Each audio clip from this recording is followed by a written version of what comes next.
What's 10 times more powerful than any console out there now? What plays DVD movies? And what works with your current PlayStation games and lets you use your existing controller, memory card, and other licensed Sony peripherals? If you haven't heard by now, it's PlayStation 2 coming to North America in the fall of 2000. How's it changing games? We sent a team to Japan for a closer look. Keep in mind that we're giving you sneak previews of games that are very early in development. This game is called Bouncer from Square. It's not a rendered CG movie, it's someone playing in real time. The PS2 is able to crunch millions of numbers and render all these details on the fly. Check out the fire and the spraying water. They're made up of thousands of particles. Never before could so many particles be on screen at once, offering a new level of realism. This is Namco's Tekken Tag Tournament. The models are more complex than ever before. The blades of grass can move individually in the wind. Watch how the light moves across the stone. You can't do this without substantial computing power.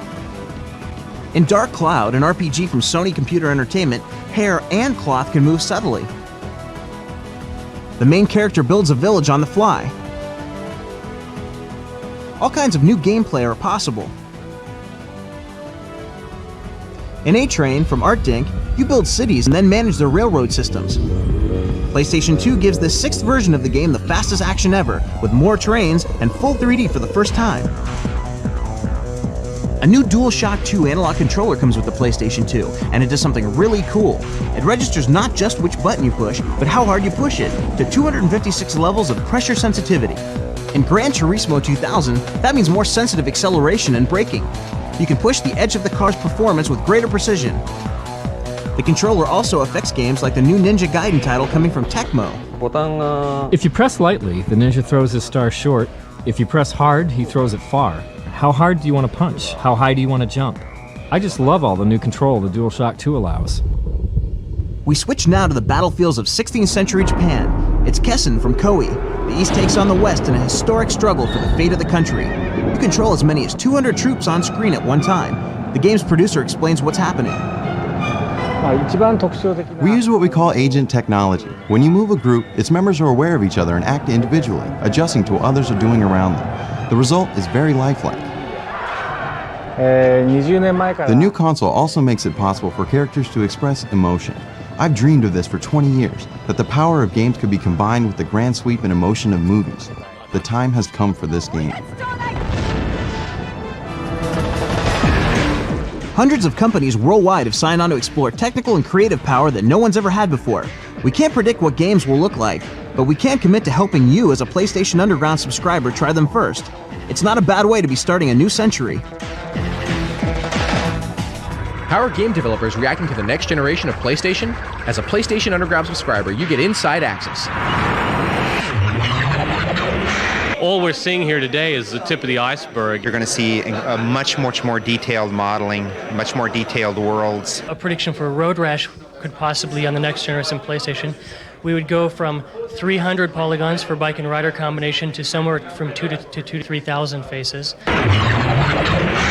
The fact that you can actually render something like Toy Story on the PlayStation in real time is just, awesome. And it's really exciting to see a home platform that's going to have even surpass the power of some of the high-end military machines that we've worked with in the past. I think it's absolutely incredible that we've got a supercomputer and a game machine.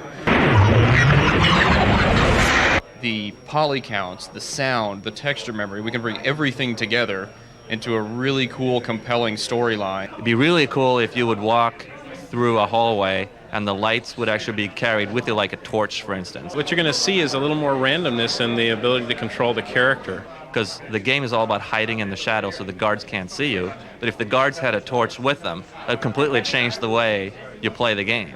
You'll be able to get bodies swinging around and you'll have more control. You'll be actually able to screw up a little easier, which is nice for a gamer. We want to take you out into huge, vast regions of space with giant cruise ships and planets and space stations where you're a little tiny dot and the space station's miles and miles long. For a driving game, for example, crashing into a wall, not only will you damage your car, but you'll damage the wall, and maybe repeated crashing into a wall will even knock it down. We want to do things that nobody's ever seen before. in a way you will be able to see characters talk to each other, react. There will be like when you impact somebody up, you will see his reaction, his facial reaction. You'll be able to interact with characters that feel like living entities with facial expressions and emotional reactions. It's all going to behave like real life, and nobody will have had to sit down for hours and animate it. I can't think of anything right off that we won't be able to do on the next generation PlayStation. The roof is off.